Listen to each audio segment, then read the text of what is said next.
Let's hit it.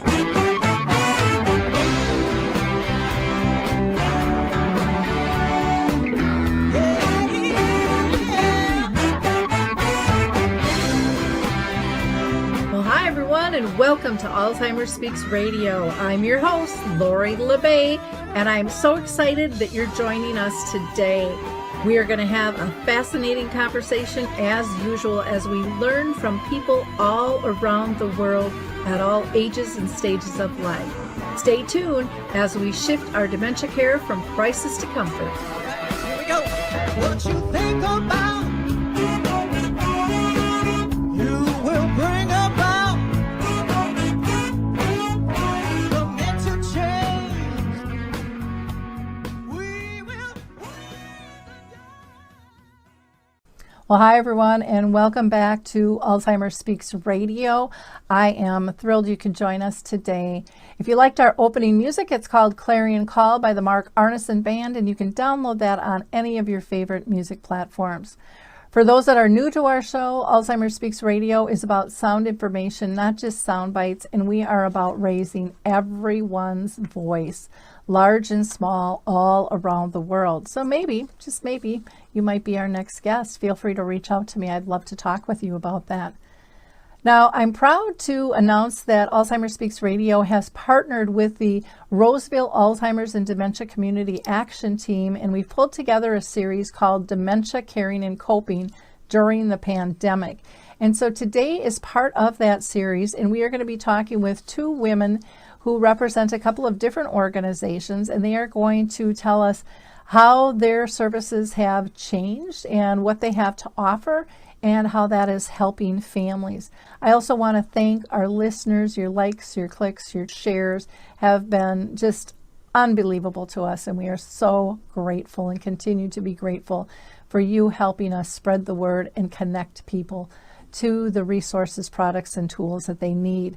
So keep in mind, Alzheimer Speaks Radio has been around a long time. In fact, we were the first radio show globally to focus specifically on dementia and caregiving. So we've got lots of things you can listen to. Everything is archived for the past over 10 years.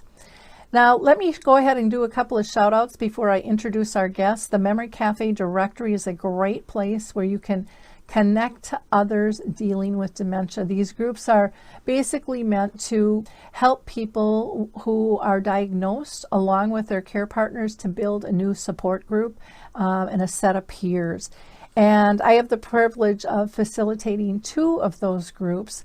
And one is with Arthur's Senior Care, and we do virtual meetings now on the second and the fourth Wednesday of each month from 1 to about 2:30 Central Time. And then I also work with Artist Senior Living, and we do one on the third Wednesday of each month. Same time frame. So if you're interested in either of those, you can reach out to me or go to memorycafedirectory.com, and you will find all of the virtual memory cafes under the Cafe Connect button there. Next, I want to shout out to Dementia Map, which Dave Wiedrich and I pulled together and just launched. I'm so excited. This is a global resource directory, and everyone is welcome. There is a free plan, and there are also paid plans, but it is free to the public. We don't ask you for any identifying information. We just want you to connect with the resources, products, and tools that you need and you deserve. So go to dementiamap.com and browse away. Also want to shout out to Coro Health, CORO Health. They have two apps they are giving away for free during COVID, so take advantage of that. One is Music First, the other is Coro Faith. And we are now going to listen to the Footbar Walker, and we will be right back. Introducing the life-changing Footbar Walker. I'm Peggy from Danville, Kentucky, and I'm 91 years old. The Footbar Walker revolutionized my care of George. It absolutely benefits the patient and the caregiver both, and that's the beauty of it. It's so easy to use. It folds up just like a dream. I got it in and out of the car without any effort at all. The saving that I made from having to put him in a nursing home came to about $192,000. Does someone you love use a walker? Do they struggle struggle to get up from a seated position? Are you a caregiver dealing with physical pain and stress as you help your patient? The Foot Bar Walker was designed to assist not only the patient, but also the caregiver. Patients have more control standing up, and no lifting from the caregiver is required. See how it works at thefootbarwalker.com. That's thefootbarwalker.com. Peggy, would you recommend the Foot Bar Walker? Do I ever? I would not be in the health that I'm in today at this age had it not been for the Foot Bar Walker. So let's move forward with the Caring and Coping During the Pandemic series. So let me introduce you to the two women we're going to be talking with today. Krisie Barron is a licensed social worker and caregiver specialist who practices extensively supporting families and professional care partners. Through her ongoing education, over 30 years of experience in long-term care, home and community-based services, hospice, along with her own journey as a care partner to her husband, Krisie brings a unique and all-encompassing outlook and understanding on how to support those that care. Through education, coaching, mentoring, and peer support, she helps people understand themselves and others so that they can care better. She believes how you start dictates where you'll end. We also have Katharine Tondra, who's the program director of St. Anthony Park Area Senior Programs, and she works on increasing awareness about all that they have to offer and attending to client needs, managing the office, directs programs and activities and events, and manages foundation requests. And she represents the organization in the community as well as supervises office staff. Katharine worked for St. Anthony Park Area Seniors as a volunteer for 16 months and has been a paid staff member for the past 8 years. So welcome, ladies. I am so excited to have the two of you with us today. You both are doing such great services in different ways, and I think it's going to be wonderful for our audience to hear about what all you're doing in some depth. But before I get on our track of questioning, I always like to ask if you have been personally touched by any form of dementia in your own family or circle of friends. And Krisie, I'm going to throw it to you first if you don't mind. Sure, I have. So my husband is a Gulf War vet, and although it isn't called Alzheimer's or dementia, there's some significant memory loss and a lot of things that apply the same as you would see in a person with dementia or Alzheimer's. So living it, supporting it, huge Teepa Snow fans. What I love about her is she brings the why. And I think that's why we do what I do, is to bring some meaning to the journey that we're currently on. Well, and it's nice when you have that authentic voice that's really lived it too. It brings a different perspective. And not that you can't do that if you haven't personally been touched. You know, it just depends on how you connect with your clients. Katharine, how about you? My father-in-law had been diagnosed with Huntington's disease in 2009. And part of what that disease brings is dementia. We saw over the last 11 years more short-term memory loss. And one of the things that we really enjoyed doing with him was checking out the memory minder kits from the Roseville library that the Roseville Alzheimer's and Dementia Community Action Team worked on together. And we really enjoyed using those materials with him to help spark his memories from earlier days. He did pass away in November of 2020. And until the end, we were able to talk to him and be with him and remember the good times of the old days. Wonderful. Thank you. Krisie, I'm going to go back to you again. I want you to tell us a little bit about the mission of your organization and how it relates to caring for people with dementia. My organization is called Embrace, and I started it when I became a caregiver after a while. I'm a licensed social worker, and so I've been on people's journeys for the last 30 years. We kind of touched on it earlier in the sense that we can read all the books and we can get all the education and we can do all those things to support our caregivers. But there are a certain amount of things that until you are a caregiver that you just can't know. My mission is to help people understand the why of how they feel as caregivers, as people living with dementia, because one of the hardest things, if you're a caregiver, you will know is that supporting someone, the hardest part of that sometimes is their head, meaning how they're processing their own experiences and their own diseases, and that in between where we know something's going on and when we don't. So really helping people change their stories by understanding why, and really coming from a place of peace, curiosity, and grace instead of war, judgment, and punishment. It brings meaning to our journey if I can help people understand what they're experiencing, what they're going through. And from a professional standpoint, I can now bridge the gap between professionals and families and help us professionals understand where we're missing the boat and where we can help people build better stories. I believe as professionals, we have a responsibility to the stories of the people we support. No matter what role you play on that journey, you most definitely add a chapter to the book. And what I get as a professional directly mirrors what you get as a family. So one of the new things I've created is a system of how to design alliances with our families. Things like that to make both our journeys easier as professionals and as families, because the stories that are created for us as families last a lifetime. And they can be stories that we tell the rest of our life. We only get one shot, and bringing meaning to ours and purpose and helping others find some peace. So that's why we're here. Wonderful. Wonderful. Thank you. And you talk with people and deal with people around the world. It doesn't have to be just locally here in Minnesota, correct? Okay. Yep. Great. And Katharine, why don't you tell us a little bit about the organizations that you work with?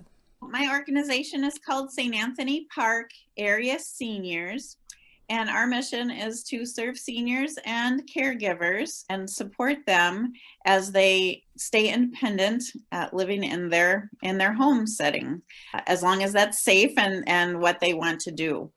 We serve people in St. Anthony Park, which is a neighborhood of St. Paul, Lauderdale, and the western part of Falcon Heights. We provide services and activities to people in that area. If they are individualized for them, we focus on that service area, but for things that we do as activities, they're in group settings, anyone can participate. And these days, a lot of those activities are actually through a virtual platform on Zoom. So it makes it even easier for other people. In fact, for one of our exercise classes right now, we have someone from Wisconsin joining in. So. Okay, wonderful. And you also are a member of a network, the Living at Home. Yes, the Living at Home Network is a group of 32 programs that are similar to ours that are all around Minnesota. 12 of them are in the metro area and the rest are in greater Minnesota.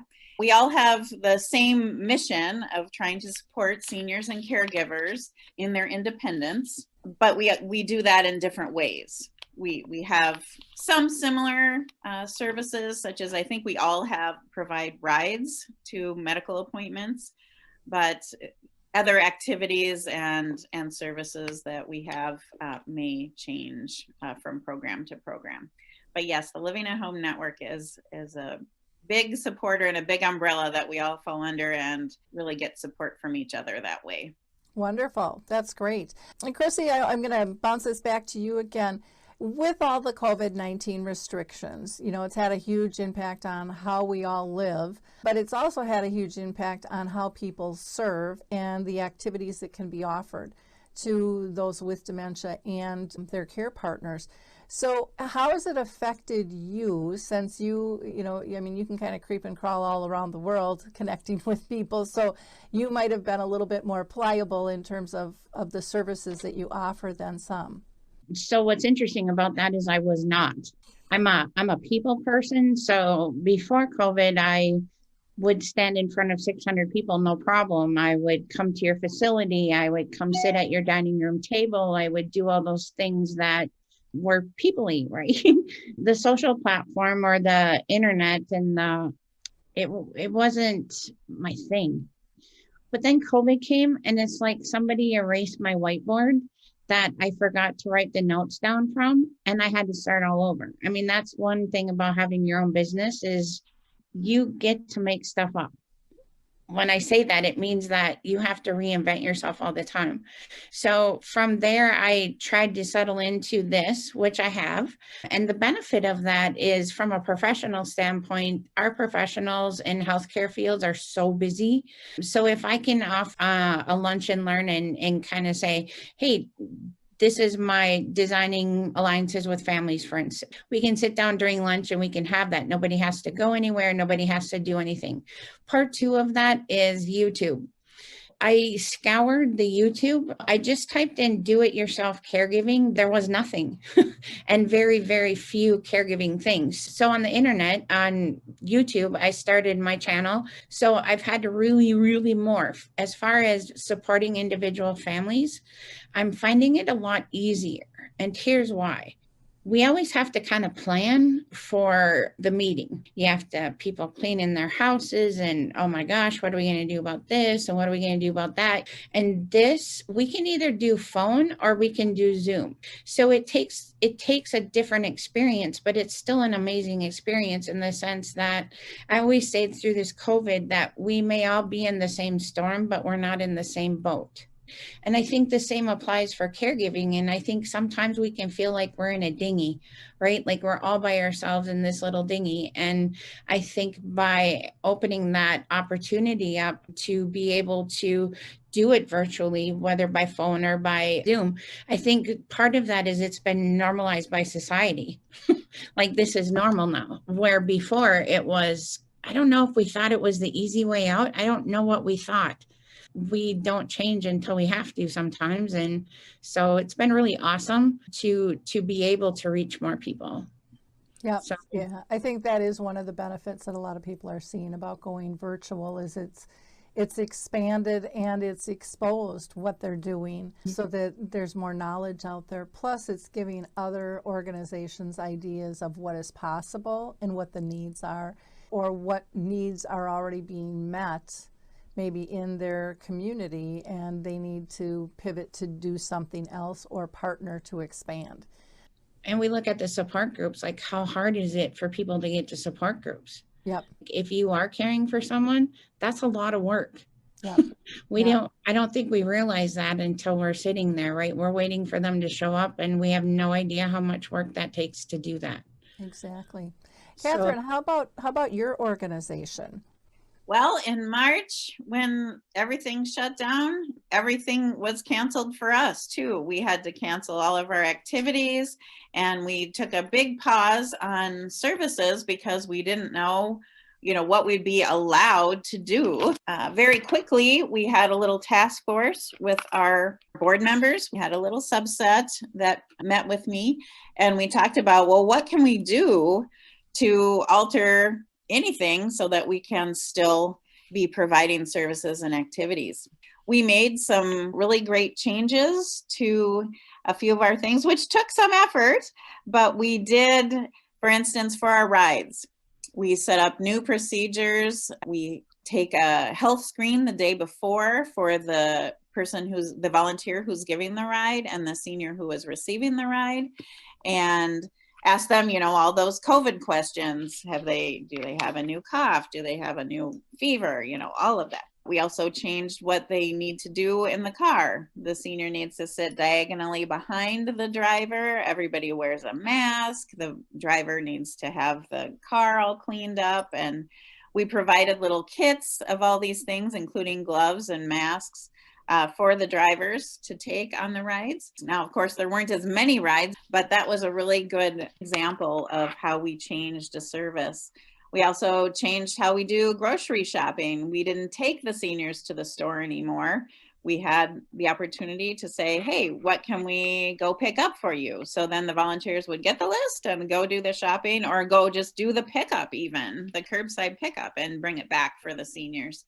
So those were a couple of services that we continued doing all along. And as we let people know that, then we got more volunteers who were interested in, hey, I can provide that. I can go pick up some groceries. I'd love to do that. And so that was a really, really great. We changed some of our activities, like Krisie was just saying, the support group. Our support group moved to Zoom. I don't think we offered one in April yet, but then starting in May, we had our monthly support groups on Zoom for caregivers, and that has worked beautifully. Along with that, our program, through a grant, purchased a few iPads and hotspots that we could lend out to caregivers so that they would be able to participate. And that has been really nice to have available so that people who didn't have that connection could participate. One of the other things, we have had to change some of our activities. So now, I think I mentioned earlier that we have exercise now on Zoom.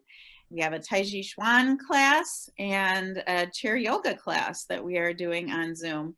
And so that adds a whole another layer of preparation for classes, trying to see how many people we can actually have in the class and still monitor them, because we need to see them on the screen. And so that's been exciting and interesting. And we have found a lot of people really interested in doing that.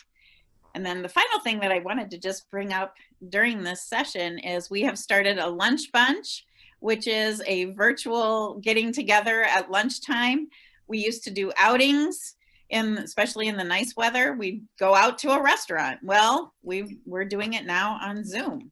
People just bring their lunch and we chat and go around the screen and check in with everybody. And then we usually play bingo. So we've sent cards out to people who have called in to get the Zoom link.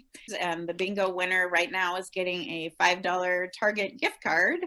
And then we share our screen at the end and usually show some kind of reflective video, or this week we showed New Year's celebrations around the world.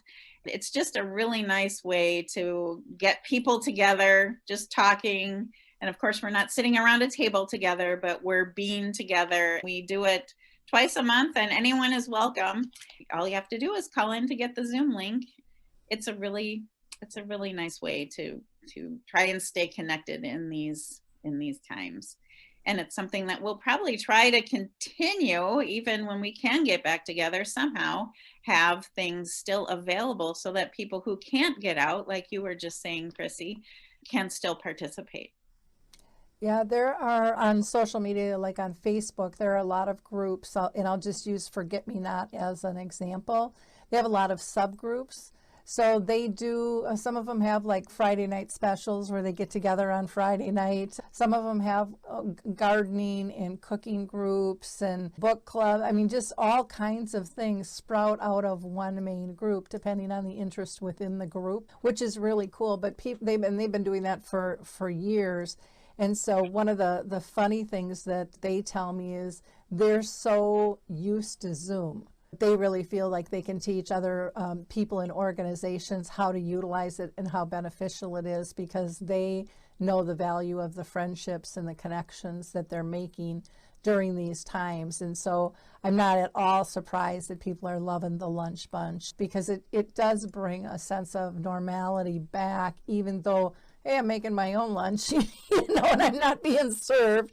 But you don't have necessarily all the background noise of a restaurant, which can be really beneficial when we're dealing with older people many times as well. I know I'm, in my early 60s, and that I understand what my parents were complaining about back in the day. What are you talking about before? So things change and we adapt, and those are all really good.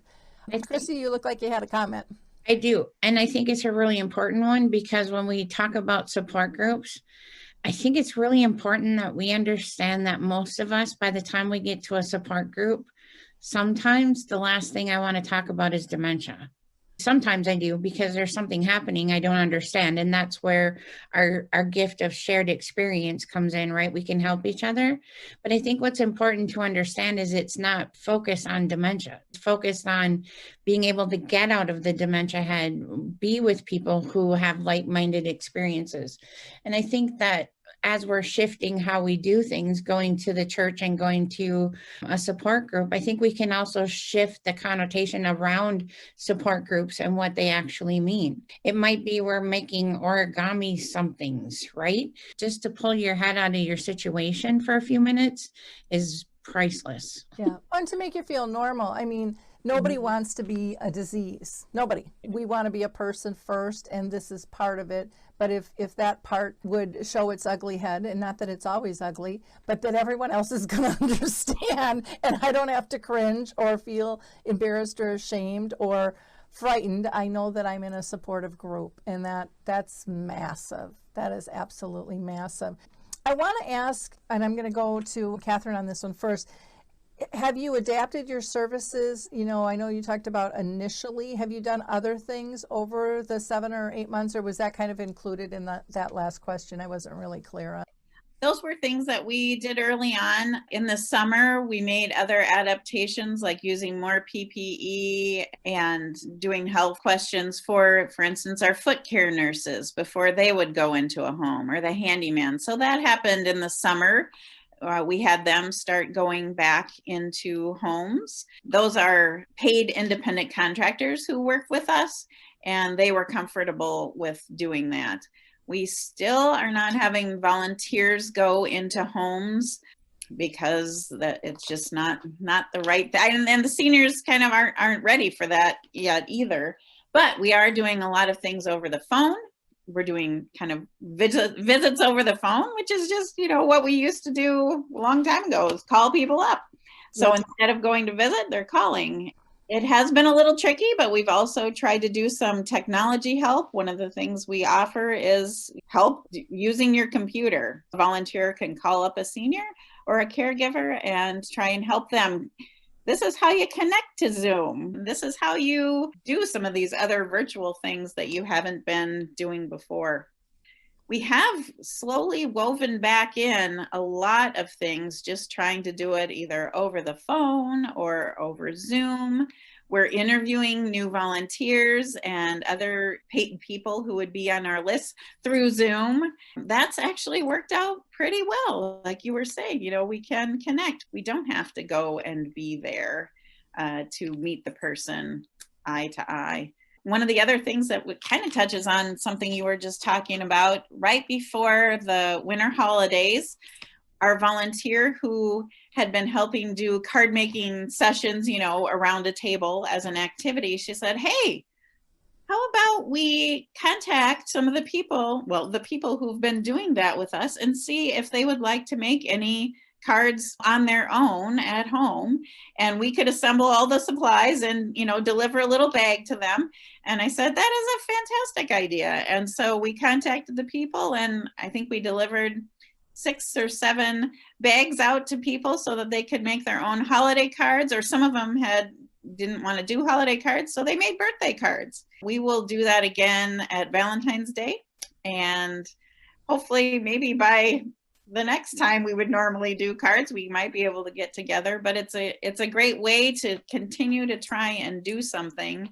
We're just now also trying to think about other things that we could do to try and have an activity either all together on Zoom.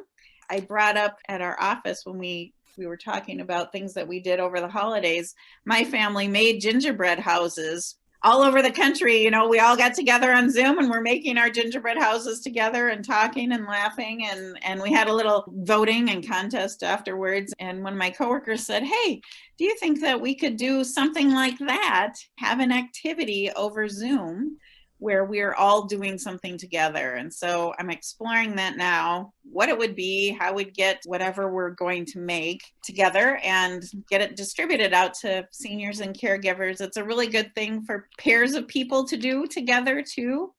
And that has been really a fun thing to think about.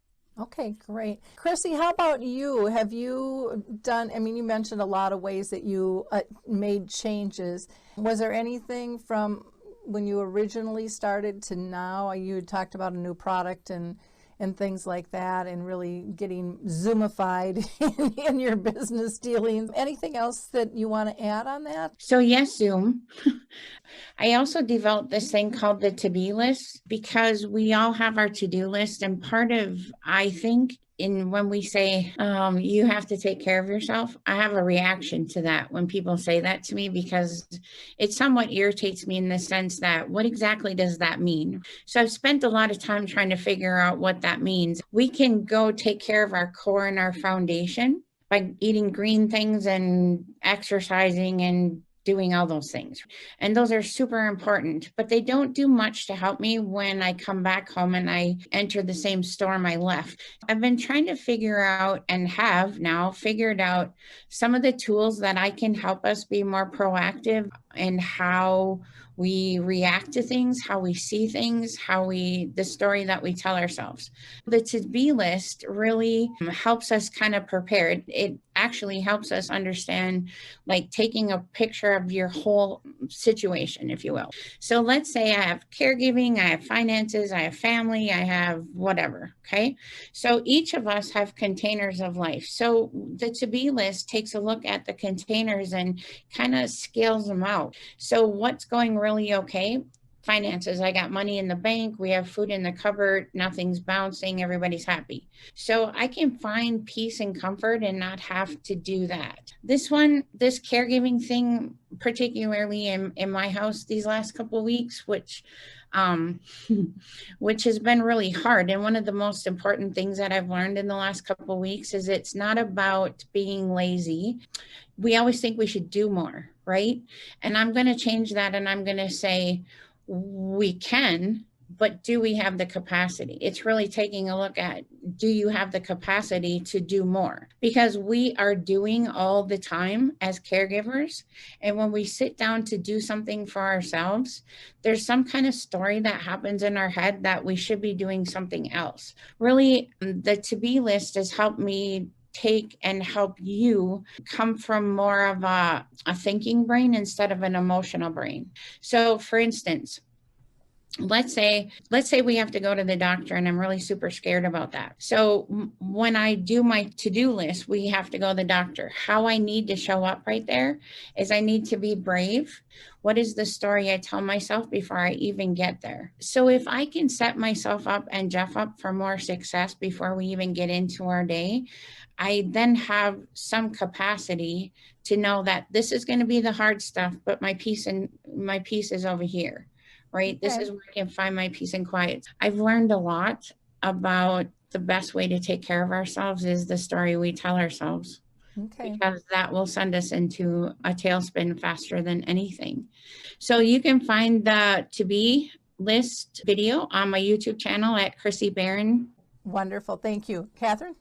I just had one other thing that I wanted to mention. We did have a poetry class on Zoom this fall, which was really fun and spearheaded and taught by actually one of our board members who used to be an English teacher. We brought in new people to our program who had never done anything with St. Anthony Park area seniors before, and they really enjoyed it. In fact, they enjoyed it so much that it was supposed to be a 5-week or 6-week class, and they extended it another 3 weeks because they really wanted to continue.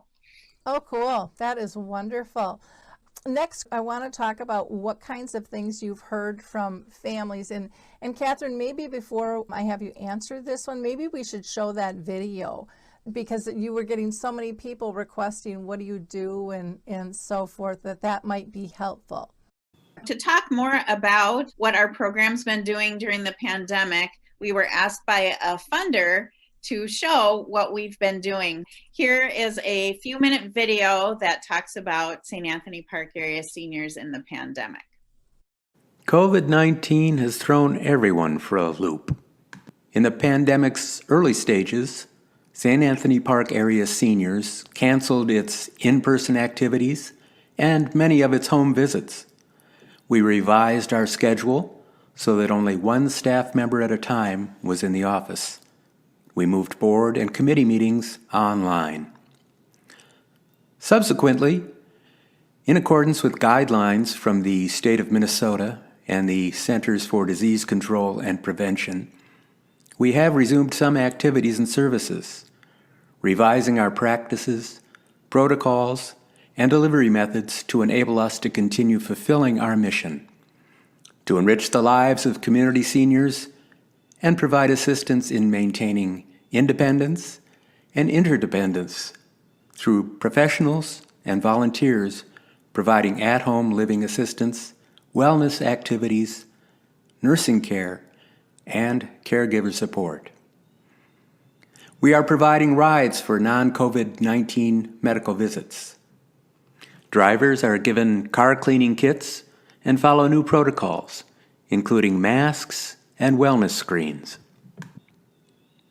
We have resumed foot care visits, with nurses wearing additional personal protective equipment and following stricter standards set forth by the American Foot Care Nurses Association. We have resumed our handyman services with stricter protocols, including additional PPE. We began calling seniors we have served in the last year or so to see how they're doing and whether we can help them with anything. We're doing more grocery shopping and delivering for seniors. We created virtual versions of 2 of our exercise classes, chair yoga, and Tai Chi Chuan, moving for better balance, offered through Juniper. We began hosting the Lunch Bunch, a virtual lunch gathering on alternate Wednesdays. During that hour, we check in with seniors, play online bingo, and watch a relaxing video. We moved our caregiver support group to Zoom. We started a 6-week Zoom poetry class. We purchased iPads and internet hotspots to loan to seniors so they can participate in our online activities. We added activities that seniors can do at home to our e-newsletter, website, and Facebook page. Some of our services have not been affected by the pandemic. Raking, yard work, and other outdoor chores. Our new call-in wellness check, Hello Service. Sending greeting cards. And providing information about and referrals to other organizations to assist seniors with their everyday lives. The pandemic has challenged us. It has also given us a new appreciation for our partners, including the private foundations and government entities whose support continues to be a vital part of our efforts to serve seniors. We will emerge from the pandemic a stronger, more nimble, more versatile organization, one that continues our commitment to reduce isolation, help seniors stay in their homes, and tap the talents and spirit of the many volunteers who help us do our work. What have you heard from families so far on that? Families, of course, at the beginning, everybody was just like, what's going on? And they didn't want us to stop doing what we were doing. I remember talking at one of our game days. All the game day participants just love coming to game day. They always bring treats, and they just enjoy being together so much, and they play Scrabble and dominoes, and it's really a very close social circle, and they just didn't want to stop. But then, of course, we had to stop. They understood that. They appreciated the safety that was being held up.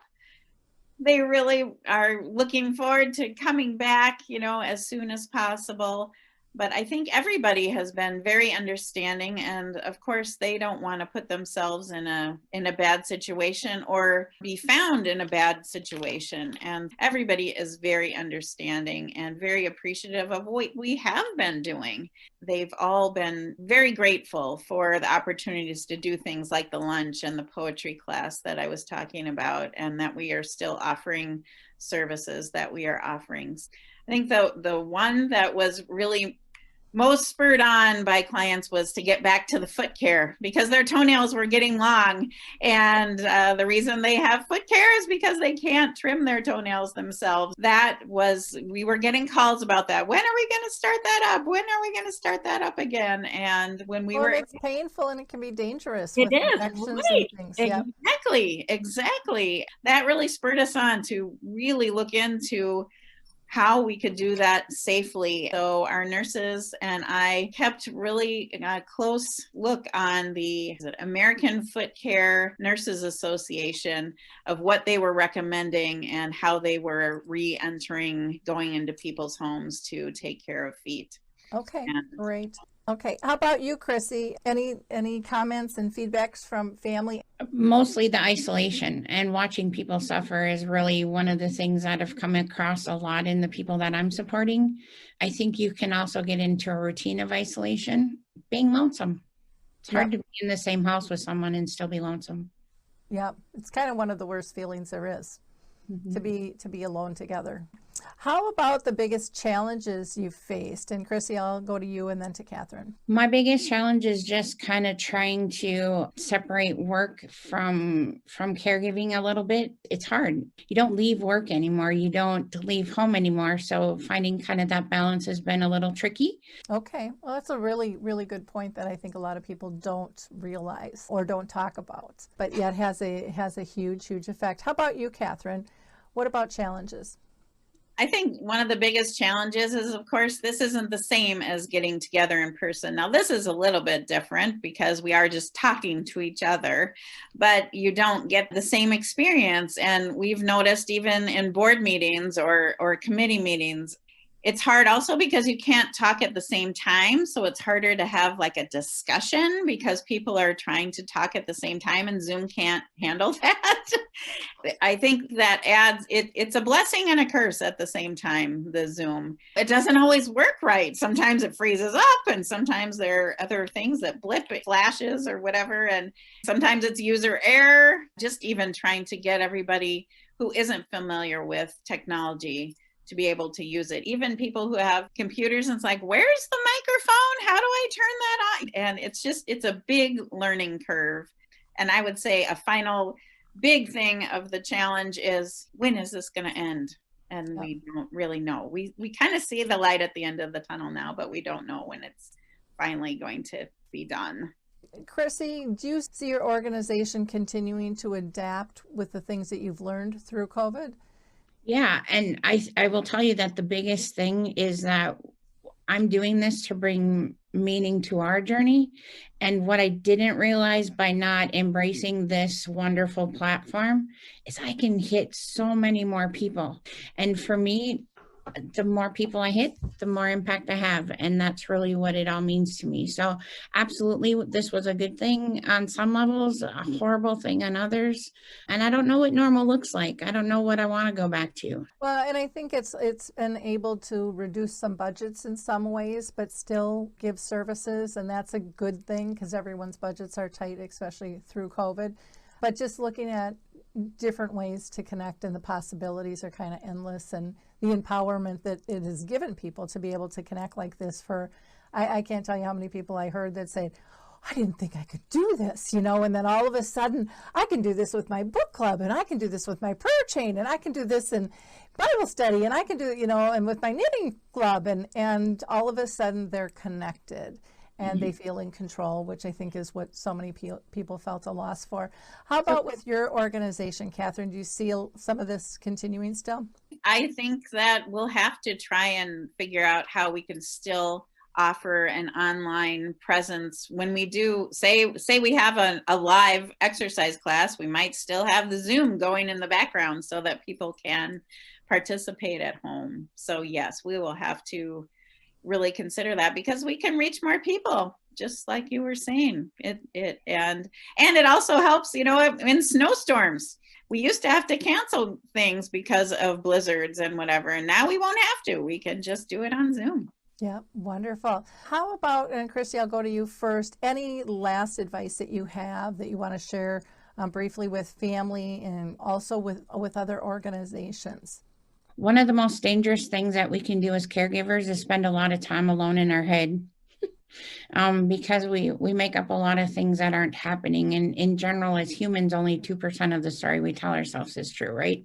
So I would say that if you feel like you're in a bed spin, and you need to put your foot on the floor, you can't get that bed to stop spinning, then look up somebody like Katharine in the support services, or someone like me who is there for simply peer mentoring, coaching, peer support. It's cost effective and you don't have to leave the house. If you're having bad stories, you're spending too much time in your head.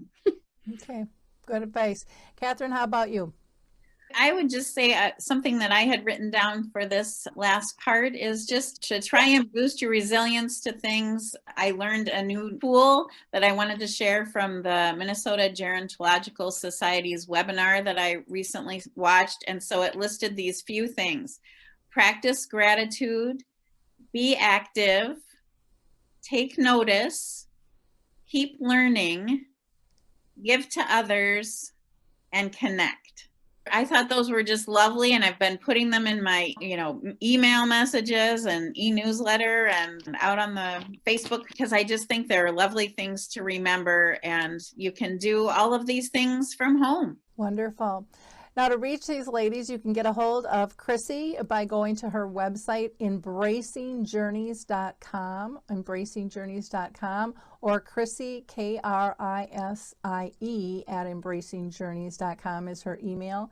And phone is 320-360-4724. And then for Katharine, you can reach her through the website, which is www.sapaseniors.org. So that's St. Anthony Park Area Seniors. Or her email is office@sapaseniors.org. And the phone number there is 651-642-9052. Thank you both for your time, your energy, your brilliance, your services. Thank you. Thank you.